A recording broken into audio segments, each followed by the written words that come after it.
បាទសួស្តីអ្នកនរគ្នាឥឡូវវីដេអូនេះគឺខ្ញុំបង្ហាញអ្នកទាំងអស់គ្នាតិចទេដោយសារតែពុកម៉ែបងប្អូនក៏សួរតើធ្វើដូចម្ដេចដើម្បីដាក់ទំព័រនៅក្នុង Microsoft Word ឥឡូវខ្ញុំមានអ្នកនរគ្នាមើលគឺ6ទំព័រអ្នកនរគ្នាគឺវាអត់ទាន់មានលេខទំព័រទេអ្នកនរគ្នាមើលនេះជើងវាសស្គូឬក៏នៅក្បាលហ្នឹងគឺអត់មានទំព័រទេបាទអញ្ចឹងដើម្បីដាក់លេខទំព័រនៅក្នុង Microsoft Word យ៉ាងដូចម្ដេចនោះគឺខ្ញុំនឹងបង្ហាញអ្នកនរគ្នានៅក្នុងវីដេអូនេះបាទតែមុនទៅមើលពុកម៉ែបងប្អូនកុំភ្លេចជួយ Subscribe អ្នកមួយផងដើម្បីទទួលបាននូវវីដេអូផ្សេងៗទៀតនៅពេលអនាគតបាទពុកម៉ែបងប្អូនក៏អាចមើលវីដេអូផ្សេងៗទៀតផងដែរនៅក្នុង link ខាងក្រោមវីដេអូនេះបាទពុកម៉ែបងប្អូនអាចមើលបានដោយឥតគិតថ្លៃពុកម៉ែបងប្អូនគ្រាន់តែចុច See More នោះពុកម៉ែបងប្អូននឹងឃើញវីដេអូផ្សេងៗទៀតហើយពុកម៉ែបងប្អូនអរគ្នាបាទហើយចំខាត់ពេលយូរតោះយើងទៅមើលពីរបៀបក្នុងការដាក់លេខទំព័រនៅក្នុង Microsoft Word របស់យើងទាំងអស់គ្នា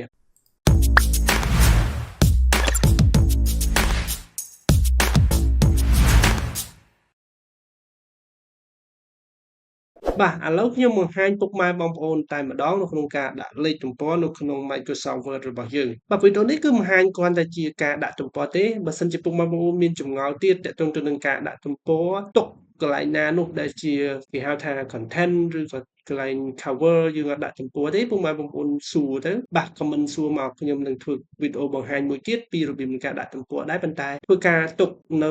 ទំព័រសម្រាប់គម្របឬក៏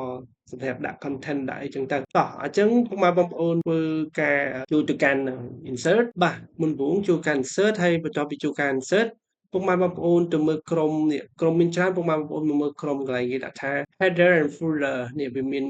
ខាន់ខ្មៅណាអញ្ចឹងក្នុងនោះមាន header footer and page number នៅក្នុងបាទអញ្ចឹងដើម្បីដាក់ទំព័រនៅក្នុង Microsoft Word គឺពុកម៉ែបងប្អូនចូលទៅកាន់ insert ចឹងមកហើយចូលទៅកាន់ header and footer នៅក្រុមនេះហើយពុកម៉ែបងប្អូនឃើញតែនេះ page number អញ្ចឹងឥឡូវវាអត់ទាន់មានលេខទំព័រទេឥឡូវពុកម៉ែបងប្អូនចុចកន្លែង page number ចុចសញ្ញាព្រួយមកវាមានធ្លាក់មកបែបនេះអញ្ចឹងវាមាន function ជាច្រើន available here អញ្ចឹងពុកម៉ែបងប្អូនមើលវាមាន top page វាមាន bottoms វាមាន page margin វាមាន current position បាទអញ្ចឹងជាទូទៅ page number យើងចង់ដាក់នៅណាចាចិត្តពុកម៉ែបងប្អូនចង់ដាក់ក្រោមដាក់លើអីចែកចិត្តអញ្ចឹងណាប៉ុន្តែជាទូទៅគឺ page ដាក់នៅខាងក្រោម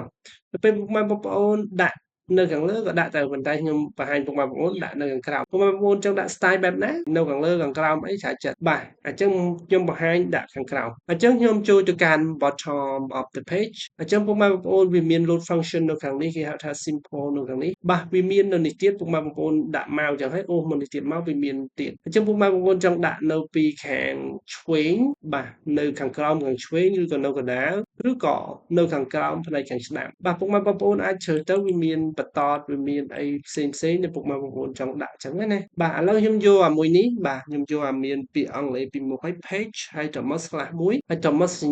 number ចាំមកខ្ញុំចុចណាពុកម៉ែបងប្អូនអរគ្នាឥឡូវខ្ញុំយកអាហ្នឹងណាពុកម៉ែបងប្អូនឥឡូវយកពុកម៉ែបងប្អូនឃើញវា load page ទេវា load មកតែម្ដងនេះមុនវងគឺអត់មាន page ទេឥឡូវមានហើយអ្នកនរគ្នាឃើញហើយបាទ page ទី1អ្នកនរគ្នាអានេះ page ទី2ពេលពុកម៉ែបងប្អូនដាក់រួចរាល់ពុកម៉ែបងប្អូនគឺចប់ហើយបើសិនជាពុកម៉ែបងប្អូនចង់វាយទំព័រណាក៏ដោយថែម page ក៏ដោយបាទគឺវានឹង load ថែមទំព័រដោយស្វ័យប្រវត្តិបាទអរគុណច្រើនសង្ឃឹមថាវីដេអូនេះជួយដល់ពុកម៉ែបងប្អូនទាំងអស់គ្នាហើយក៏បានឆ្លើយនៅសំណួររបស់ពុកម៉ែបងប្អូនសួរផងដែរ